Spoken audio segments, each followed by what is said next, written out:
Maharaja gold and diamonds, toll junction, Edappally, Palluruthy, Tripunithura, Kalady, Eramalloor, Aroor പള്ളി, Thuravoor, Thrissur. Emeritus bishop doctor Joseph കരിയിലിന്റെ മുഖ്യ കാർമ്മികത്വത്തിൽ മെത്രാഭിഷേകം പന്തൽ കാൽനാട്ടുകർമ്മം നടന്നു. എമരിറ്റസ് ബിഷപ്പ് ഡോക്ടർ ജോസഫ് കരിയിലിന്റെ മുഖ്യ കാർമ്മികത്വത്തിൽ മെത്രാഭിഷേക പന്തൽ കാൽനാട്ടുകർമ്മം നടന്നു. ഈ നേരത്ത് ഇവിടെ ഇങ്ങനെ വന്ന് നിൽക്കാൻ പറ്റുമെന്ന് നിങ്ങൾക്ക് തോന്നിയിട്ടുണ്ടാവില്ല. അത്രയേക്കും മഴയായി. ഇത് തുടരേണ്ടതുണ്ട്.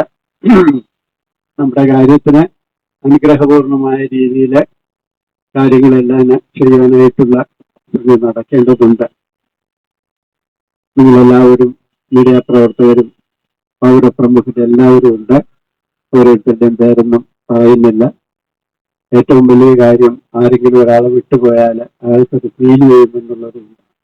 അതുകൊണ്ട് ഇവിടെയുള്ള എല്ലാവരെയും മനസ്സിൽ കണ്ടുകൊണ്ട് നിങ്ങളുടെ പ്രാർത്ഥനയും മറ്റ് സഹായ പ്രവർത്തനവും എല്ലാം വളരെ ആവശ്യമാണ്. വികാരി general monsignor father Shaiju Pariyathussery, chancellor father doctor Johnny Puthukkad, stage and decoration committee convener father Tommy Chambakkad, വിവിധ കമ്മിറ്റി കൺവീനർമാരായ father Antony Kuzhuveli, father Josy Kandunattuthara, father Maxon Kuttikkad, father Antony Anchukandathil, father Prasad, father Johnson Chiramel, father Peter Chadayangad, father Antony Thaiveettil തുടങ്ങിയ വൈദികരും കൗൺസിലർമാരായ Benny Fernandez, Antony Kuritthara, Sheebalal എന്നിവർ പന്തൽ കാൽനാട്ട് കർമ്മത്തിൽ പങ്കെടുത്തു.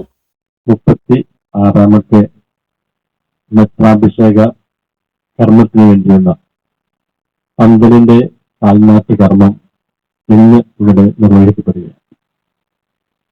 അതിന് നമുക്ക് ഏറ്റവും യോഗ്യനായ ന്യൂസ് ബ്യൂറോ, കൊച്ചി.